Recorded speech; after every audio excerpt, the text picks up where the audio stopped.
Good morning friends. आज हम संधि पढ़ेंगे। इसके पहले हमने स्वर संधि पढ़ी थी। आज हम व्यंजन संधि पढ़ेंगे। व्यंजन संधि को पढ़ने से पहले हम वर्णमाला पढ़ेंगे।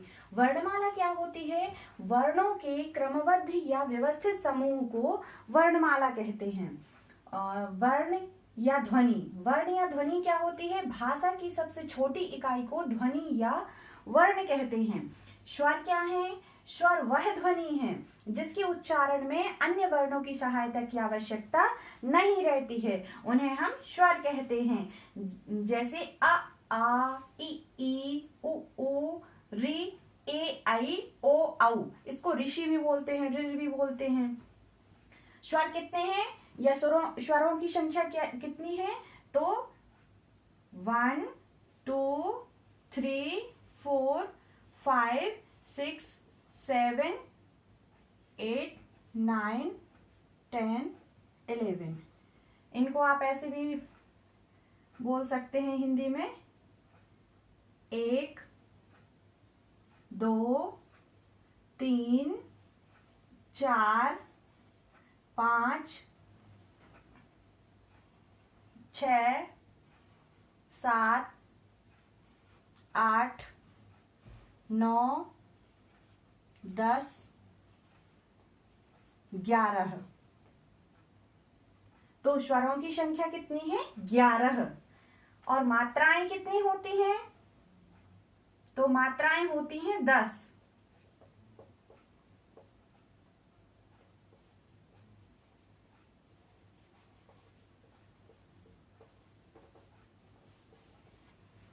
मात्राएं 10 क्यों होती हैं? क्योंकि आ की कोई मात्रा नहीं होती है। बड़े आ की मात्रा, छोटे ई की मात्रा, बड़ी ई की मात्रा, छोटा ऊ की मात्रा, बड़ा ऊ की मात्रा, ऋ की मात्रा, ए की मात्रा, आई की मात्रा, ओ की मात्रा, औ की मात्रा। हम अधिकतर गलती कहाँ करते हैं? आई में कभी कभी कोई इसमें 2 मात्राएं लगा देता है, जबकि ऐसे नहीं होती हैं, ऐसे नहीं लिखा जाता है ये। तो स्वर कितने हैं? 11 और मात्राएं कितनी होती हैं? 10। तो मूल स्वर कौन कौन से होते हैं? मूल स्वर हैं हमारे आ, ई, उ और ये री। ये हमारे मूल स्वर हैं। तो मूल स्वरों की संख्या कितनी है? 4 है। जिन्हें बोलने में कम समय लगता है, इन्हें हम ह्रस्व स्वर भी कहते हैं। आ, ई, उ, री। इनकी संख्या, मूल स्वरों की संख्या कितनी है? 4 है। और दीर्घ स्वर कितने होते हैं? दीर्घ स्वर 7 होते हैं। दीर्घ स्वर किन्हें बोलेंगे? जिनको बोलने में ज्यादा समय लगता है, जैसे आ, ई, उ, ए, आई, ओ, औ। इनको बोलने में ज्यादा समय लग रहा है, इसलिए हम इन्हें दीर्घ स्वर बोलते हैं। दीर्घ स्वरों की संख्या 7 है। 1 2 3 4 5 6 7। तो हम कह सकते हैं दीर्घ स्वर कितने होते हैं? 7 होते हैं। और मूल स्वर या ह्रस्व स्वर कितने होते हैं? 4। 1 2 3 4। तो 7 4 कितने हो गए? 11। इसलिए हम कह सकते हैं कि स्वर की संख्या क्या है? कितनी होती है? 11 होती है। और मात्राएं 10 होती हैं, क्योंकि इस आ की कोई भी मात्रा नहीं होती है। अब हम व्यंजन पढ़ेंगे। व्यंजन क्या है? व्यंजन वे वर्ण हैं जो स्वर की सहायता के बिना नहीं बोले जा सकते, उन्हें हम व्यंजन कहते हैं। व्यंजनों का वर्गीकरण। पहला है स्पर्श व्यंजन। स्पर्श व्यंजन क्या होते हैं? इनका उच्चारण कंठ, तालु, मूर्धा, दांत और ओंठों में वायु के स्पष्ट स्पर्श से होता है। तो इसको 5 भागों में बांटा गया है।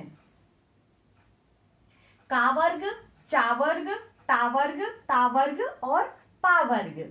इन्हें हम याद रखने के लिए कचट तप भी बोल सकते हैं। क च ट त प, कचट तप। ऐसा ऐसा याद करेंगे तो हमें ये पूरा वर्ग याद रहेगा। और का वर्ग में क्या है, कचट तप में पहला है का, तो का वर्ग में क्या है, क ख ग घ इंग। चा वर्ग क्या है, च छ ज झ य। टा वर्ग क्या है, ट ठ ड ढ ण। ता वर्ग क्या है, त थ द ध न। पा वर्ग क्या है, प फ ब भ म। अब इन्हें नाम दिया गया है कि जो कंठ से हम कौन कौन से वर्ण बोलते हैं, तो कौन कौन से व्यंजन बोलते हैं, तो कंठ से बोलते हैं जो कि का वर्ग में आता है, कंठ। कंठ से क्या बोलते हैं, क ख ग घ इंग, इन्हें हम बोलेंगे कंठ है। चा वर्ग में च छ ज झ य, इन्हें हम बोलेंगे तालव्य। टा वर्ग में है ट ठ ड ढ ण, इन्हें बोलेंगे मूर्धन्य। ता वर्ग में क्या है, त थ द ध न, इन्हें बोलेंगे दंतय। पा वर्ग में है प फ ब भ म, इन्हें बोलेंगे हम ओष्ठय। दूसरा अंतःस्थ व्यंजन, इनका उच्चारण थोड़ी सी वायु के स्पर्श से ही हो जाता है। ये स्वर और व्यंजन के मध्य में स्थित हैं। कौन कौन से, य, र, ल, व। ऊष्म व्यंजन, ऊष्म व्यंजन किसे कहते हैं, इनके उच्चारण में सीटी या फुसफुसाहट की ध्वनि सुनाई देती है तथा उच्चारण के समय एक प्रकार की ऊष्मा उत्पन्न होती है। शा, जिसे हम याद रखने के लिए शक्कर वाला सा बोल सकते हैं, शा शा, इसको षटकोण वाला शा बोल सकते हैं। सा, इसे सरौते वाला सफेरे वाला सा बोल सकते हैं। और हा, संयुक्त व्यंजन, ये व्यंजन दो व्यंजनों के मेल से बने हैं, अतः इन्हें संयुक्त व्यंजन कहते हैं। छा, त्रा, ज्ञा। छा किस किस व्यंजन के मेल से बना है, छा बना है का प्लस शा, त्रा बना है ता धन रा, ज्ञा बना है जा धन या। कंपटीशन एग्जाम में इनमें से एक ना एक क्वेश्चन जरूर आता है, तो आपको ये देखना है कि इसमें ये हलंत तो नहीं लगा है। यदि हलंत लगा है तो इस प्रकार आप विस्तृत ऑप्शन जो इस तरह से दिया रहेगा उस पे आपको टिक करना है।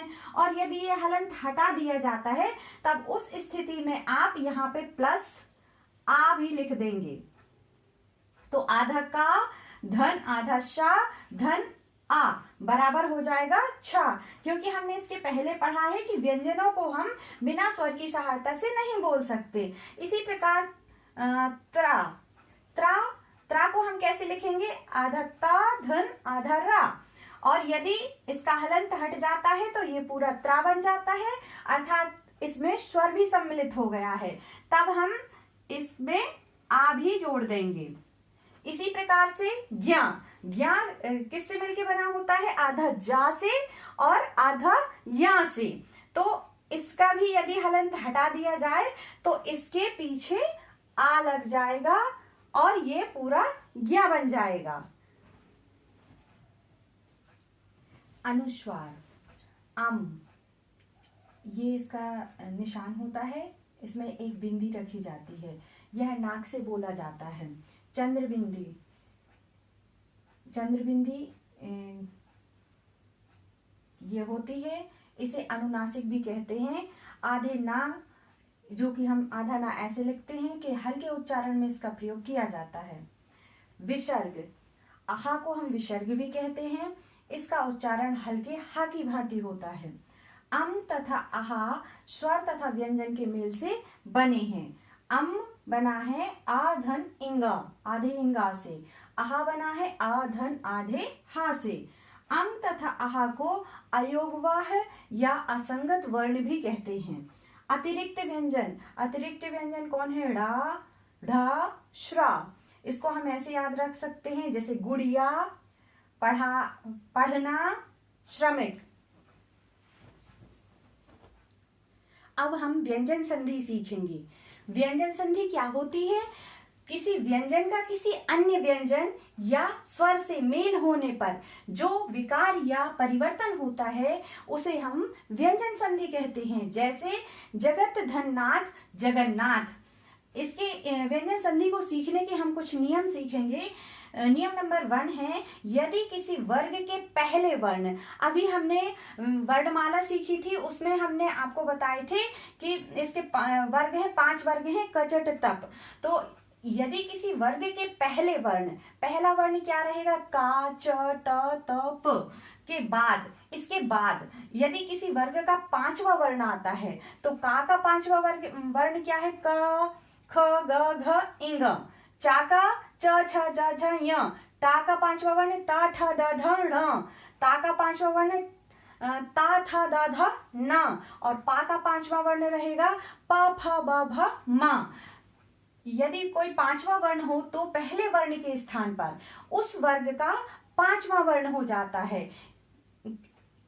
यदि किसी वर्ग के पहले वर्ण के बाद किसी वर्ग का 5वां वर्ण हो, यदि पहला वर्ग है और कोई भी 5वां वर्ण, 5वें वर्ण का कोई भी वर्ण आ जाएगा तो पहले वर्ण के स्थान पर उस वर्ण का 5वां वर्ण हो जाता है, उस वर्ण का 5वां वर्ण हो जाता है। जैसे वाक धन मय वाग्मय। वाक में जो अंतिम वर्ण है वाक का है, आधा का। धन मय में प्रथम वर्ण क्या है, मां। तो दोनों मिलकर क्या हो जाएंगे, नियम के अनुसार यदि किसी वर्ग के पहले वर्ण, पहला वर्ण क्या है, का है, के बाद किसी वर्ग का 5वां वर्ण आता है, इस वर्ग का 5वां वर्ण क्या है, मां है, ये मां आता है, तो पहले वर्ण के स्थान पर उस वर्ग का 5वां वर्ण हो जाएगा। 5वां वर्ण कैसे हो जाएगा, पहला वर्ण क्या आया है, का, तो का 5वां वर्ण क्या रहेगा, क ख ग घ इंग। तो यहाँ पे क्या हो जाएगा, इसके का के स्थान पर क्या हो जाएगा, इंगा हो जाएगा। और आप ये विशेष तौर पर ध्यान रखेंगे कि ये आधा का है, इसलिए ये यहाँ पे आधा इंगा हो जाएगा। तो वाक धन मय बराबर हो जाएगा वाग्मय। फिर षट धन मुख, षणमुख, ये कैसे होगा, यहाँ पे है आधा टा, कचट तप में टा वर्ण है, टा प्रथम वर्ण टा है। और फिर क्या है, मां, किसी भी वर्ग का अंतिम वर्ण आया है, मां आया है, तो मां आया है तो फिर क्या होगा, तो पहले वर्ण के स्थान पर, पहला वर्ण क्या था, टा, पहले वर्ण के स्थान पर उस वर्ग का 5वां वर्ण हो जाएगा। उस वर्ग का मतलब टा के वर्ग का, तो टा ठ ड ढ ण क्या हो जाएगा, ण। तो आप विशेष तौर पर ध्यान देंगे, यहाँ आधा टा है तो टा के स्थान पर होना है ण, तो ण कैसा होगा, आधा होगा, इसलिए हम इसको ऐसे लिखेंगे, षणमुख।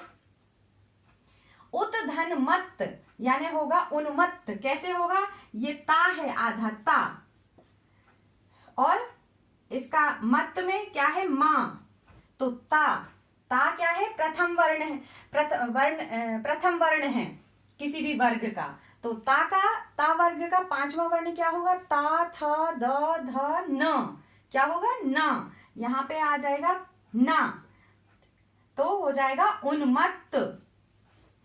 तत् धनमय बराबर होगा तन्मय, कैसे होगा, यहाँ आधा ता है और यहाँ मां है, तो प्रथम वर्ण के स्थान पर उस वर्ग का अंतिम वर्ण आ जाएगा, तो त थ द ध ण, यहाँ क्या, त थ द ध न, ता था दा धा न, सॉरी ता था दा धा न हो जाएगा, न, तो यहाँ हो जाएगा तत् धनमय बराबर तन्मय।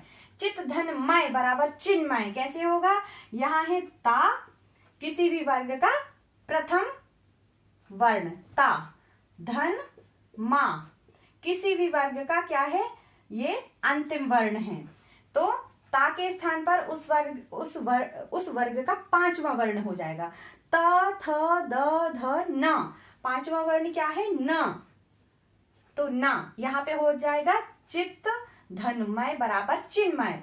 जगत धननाथ बराबर जगन्नाथ, कैसे होगा, ये है आधा ता धन, ये है ना, तो ता क्या है, ता पहला वर्ण है किसी भी वर्ग का, किस वर्ग का, ता वर्ग का, ता, अब इसका ता वर्ग का हम अंतिम वर्ण देखेंगे, त थ द ध न, तो बराबर क्या हो जाएगा, आधा ना, क्योंकि यहाँ आधा ता है इसलिए यहाँ पे भी आधा ना होगा। तो जगत धन नाथ बराबर होगा जगन्नाथ।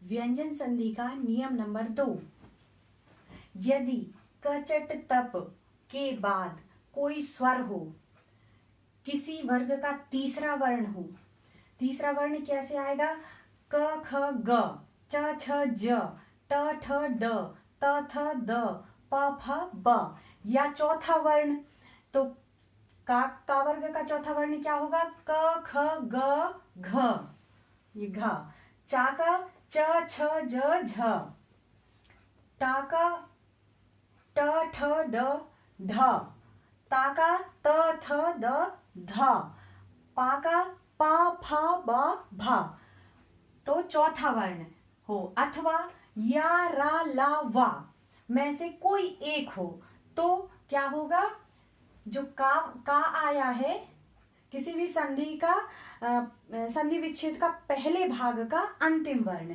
यदि का हो तो का के स्थान पर क्या हो जाएगा, का गा, मतलब उसका तीसरा, इसी वर्ग का तीसरा वर्ण बन जाएगा, यानी का क ख ग बन जाएगा, का क ख ग बन जाएगा, ये गा बन जाएगा। चा का तीसरा वर्ण क्या होगा, च छ ज, तो चा का ज बन जाएगा। टा ट ठ ड, ता का ड बन जाएगा। ता त थ द, ता का द बन जाएगा। और पा फ ब, तो पा का बा हो जाएगा। अर्थात किसी भी वर्ग का प्रथम वर्ण, किसी भी वर्ग का प्रथम वर्ण, ये है प्रथम वर्ण, अपने प्रथम वर्ण अपने ही वर्ग का यानी स्वयं के वर्ग का तीसरा वर्ण हो जाता है।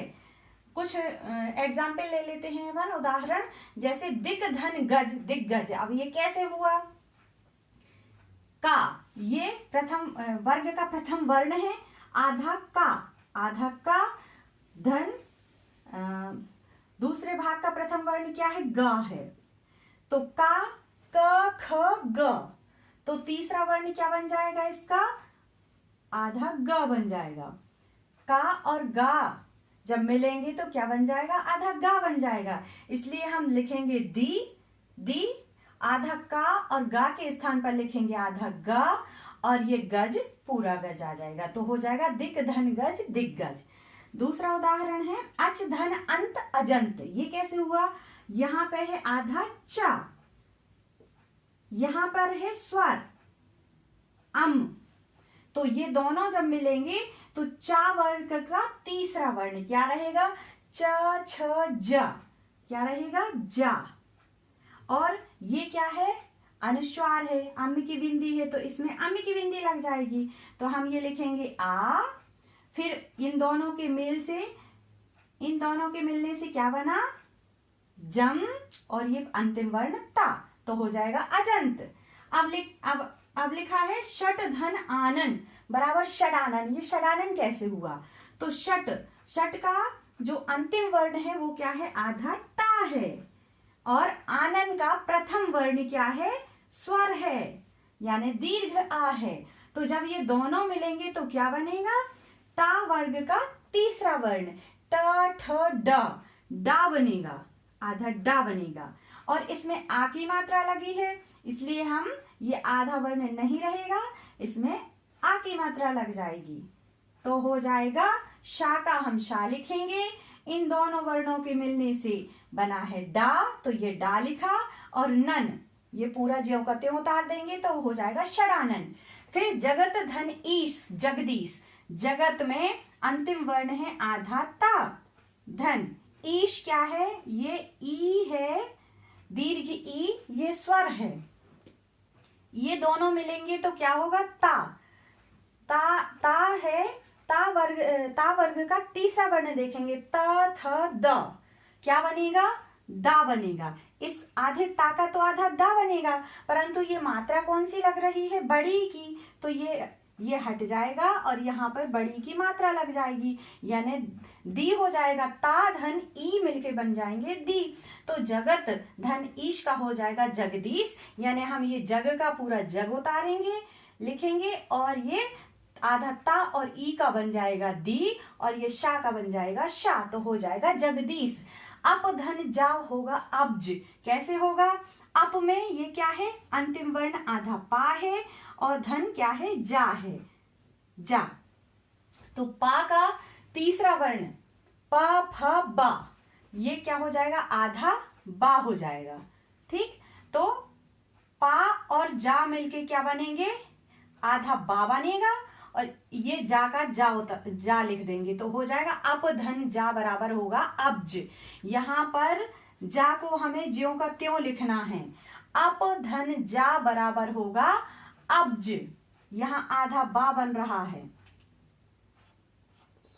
सुप धन अंत सुबंत, कैसे होगा? पा, सुप में अंतिम वर्ण है पा, धन अंतिम अंत में पहला वर्ण है स्वर अम, तो पा का तीसरा वर्ण क्या रहेगा? पा फा बा, क्या बनेगा? बा बनेगा, और ये स्वर है, इसलिए हम यहाँ पर अम की बिंदी लगा देंगे। तो ये सु का सु उतारेंगे, पा और अम से बना बा, पा और आ से बना बा, और अम की बिंदी लगा देंगे, और अंत में जो ता लिखा है तो वो ता लिख देंगे। तो सुप धन अंत हो जाएगा सुबंत। व्यंजन संधि में ता से संबंधित कुछ नियम हैं। आप लोग घबराइएगा नहीं, क्योंकि व्यंजन संधि के नियम बहुत अधिक हैं, और कंपटीशन एग्जाम में बहुत अधिक व्यंजन संधि पूछी जाती है। व्यंजन संधि कैसे पूछी जाती है? यानी संधि विच्छेद करके वो दे देते हैं हमें 4 ऑप्शन में, लेकिन हमें पहचानना होता है कि इसमें कौन सा ऑप्शन सही है। तो इसके लिए यदि हमें नियम नहीं पता होंगे तो हम कैसे पता करेंगे कि ये कौन सा ऑप्शन सही है? इसलिए हमें थोड़ी मेहनत करनी पड़ेगी, और हमें बहुत अभ्यास करना पड़ेगा। तो ठीक है, चलिए आइए हम पढ़ते हैं ता से संबंधित कुछ नियम। तो व्यंजन संधि में यदि ता और दा के आगे, ता और दा के आगे हा हो, ता और दा के आगे क्या हो? हा हो, तो ता या दा के स्थान पर दा हो जाएगा, ता और दा के स्थान पर तो दा हो जाएगा, और हा के स्थान पर आधा धा हो जाता है। तो उदाहरण है उत धन हत बराबर उद्वत। कैसे हुआ?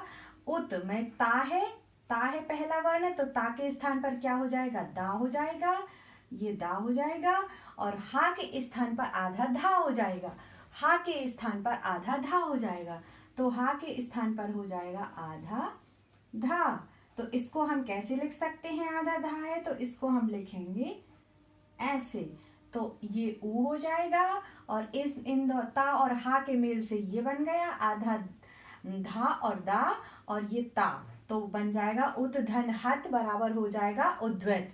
तत धन हित बराबर तद्वित। तत धन हित बराबर क्या है? तद्वित। तो कैसे? ता के स्थान पर हो गया दा, और हा के स्थान पर हो गया आधा धा, और इसमें है ये छोटी की मात्रा, तो जो ये छोटी की मात्रा है तो आधे वर्ण में तो लगेगी नहीं, लगेगी किसमें? दा में, तो ये क्या बन जाएगा? द्विध। तो तत धन हित बराबर हो जाएगा तद्वित। नियम नंबर ता से संबंधित नियम नंबर 2 है, यदि ता और दा के आगे क्या हो? टा और ठा हो, ता और दा के आगे टा और ठा हो, तो ता दा के स्थान पर टा हो जाएगा, ता और दा के स्थान पर क्या हो जाएगा? टा हो जाएगा। कैसे हो जाएगा? सत धन टीका बराबर क्या हो जाएगा? सट टीका। अभी हमने पढ़ा है कि ता और दा के आगे क्या है? ता और दा के आगे टा या ठा हो, तो इसके आगे टा है तो ता या दा के स्थान पर टा हो जाएगा। तो यहाँ पे दिया है ता, तो ता के स्थान पर क्या हो गया? टा, और ये वर्ड ज्यों का त्यों रहेगा, तो सा ता के स्थान पर हो गया टा, और ये टा में बड़ी की मात्रा टी, का में आ की मात्रा का, तो ये हो जाएगा सट्टिका। सत धन टीका बराबर सट्टिका। आधा ता के स्थान पर हो गया टा, धन टी मिलके बन गया सट्टिका। सत धन टीका बराबर हो गया सट्टिका। नियम नंबर 3 कहता है ता के बाद यदि चा छा हो, ता के बाद यदि चा छा हो तो ता का चा हो जाएगा। ता का क्या हो जाएगा? चा हो जाता है। यदि ता के बाद यदि चा छा हो तो ता का, यानी इस ता का क्या बन जाएगा? चा बन जाएगा। जैसे उत धन चारण, तो ता के बाद क्या आया है? चा आया है, तो ता का चा बन जाएगा। तो यहां पे ता का क्या बन जाएगा? चा बन जाएगा। तो उ और ता के स्थान पर हो गया चा, तो इसको लिखेंगे उ, और ता के स्थान पर हो गया चा, और पूरा वर्ड ये जो पूरा शब्द है ये जो कहते हैं लिख देंगे। तो हो जाएगा उत धन चारण बराबर उच्चारण। उत धन चरित बराबर उच्चरित। कैसे होगा? ता के स्थान पर क्या लिखेंगे? ता के बाद यदि चा या छा हो तो ता के बाद क्या है? चा है, तो ता के स्थान पर चा हो जाएगा, तो आधे ता के स्थान पर क्या हो जाएगा? आधा चा हो जाएगा। धन ये चरित पूरा ज्यों का त्यों लिखेंगे, तो यहाँ पे हो जाएगा उच्चरित। जगत धन छाया बराबर जगत छाया। तो जगत सॉरी यहाँ पे आधा ता है, तो जगत ता के स्थान पर क्या हो जाएगा? आधा च। धन छाया ज्यों का त्यों लिखेंगे, तो ये लिखा जग, ता के स्थान पर आधा चा, और छाया तो पूरा हो गया जगत छाया। सत धन चरित्र बराबर क्या होता है? सच्चरित्र। तो ता के स्थान पर होगा आधा चा, धन ये हो जाएगा चरित्र, तो हो जाएगा सच्चरित्र। नियम नंबर 4, ता के बाद यदि चा छा हो तो ता का चा हो जाता है। उदाहरण के लिए उत धन चारण बराबर उच्चारण। उत में आधा ता है तो ये आधा ता का आधा चा हो जाएगा। धन ये चारण पूरा ज्यों का त्यों लिख देंगे, तो उत धन चारण बराबर हो जाएगा उच्चारण। सत धन चरित्र बराबर हो जाएगा सच्चरित्र। तो नियम में दिया गया है ता के बाद यदि चा और छा आए तो क्या आया है? ता के बाद चा आया है, तो ता का क्या हो जाएगा? आधा चा हो जाएगा। तो सा और ता के बदले हो गया आधा चा, तो आधा चा हो जाएगा, और चरित्र ज्यों का त्यों लिख देंगे, तो सत धन चरित्र बराबर हो जाएगा सच्चरित्र। नियम नंबर 5 है ता के बाद यदि जा झा हो तो ता जा में बदल जाएगा। ता किस में बदल जाएगा? जा में बदल जाएगा। जैसे सत धन जन बराबर होगा सज्जन, तो ता किस में बदल गया? आधे जा में। आधा ता बदल गया आधे जा में, तो सत धन जन बराबर हो गया सज्जन। उत धन ज्वल बराबर क्या हो गया? उज्ज्वल। जो आधा ता है वो किस में बदल गया? आधे जा में, और पूरा ये ज्यों का त्यों लिख देंगे, तो उत धन ज्वल बराबर हो जाएगा उज्ज्वल। जगत धन जननी, जगत यहाँ आधा ता है तो आधा ता बदल जाएगा आधे जा में, तो जगत में जो आधा ता है वो आधा ता हो जाएगा आधा जा, तो यहाँ लिखेंगे जग, और ता के बदले लिख देंगे आधा जा, और जननी पूरा ज्यों का त्यों उतार देंगे, तो हो जाएगा जगत धन जननी बराबर जगत जननी। उत धन झटिका उज्झटिका, तो उत में ये ता क्या बन जाएगा? आधा ता बन जाएगा आधा जा, और ये झटिका ज्यों का त्यों लिख देंगे, तो ये उ आधा जा और झटिका, तो उत धन झटिका बराबर हो जाएगा उज्झटिका। ता के बाद यदि टा हो तो ता में बदल, ता में, तथा ता के बाद यदि डा हो तो ता डा में बदल जाएगा। सीधा सा ये है कि यदि ता के बाद टा हो, ता के बाद क्या हो? टा हो, तो वो ता ही बन जाएगा। तो ता के बदले क्या बन जाएगा, टा हो जाएगा। और यदि ता के बाद यदि डा है, ता के बाद क्या है, डा है, तो ता किस में बदल जाएगा, डा में।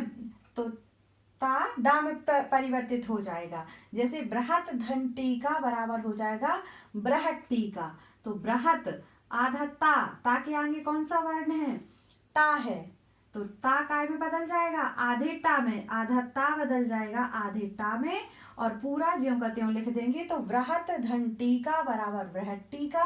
उत धन डयन, उत में जो ता है, ता के बाद क्या है, डा है, तो ता किस में परिवर्तित हो जाएगा, डा में, आधा ता परिवर्तित हो जाएगा आधे डा में। तो उत धन डयन बराबर हो जाएगा उड्डयन। नियम नंबर 4 है, यदि ह्रस्व स्वर के बाद छा हो तो छा के स्थान पर आधा चा छा हो जाता है।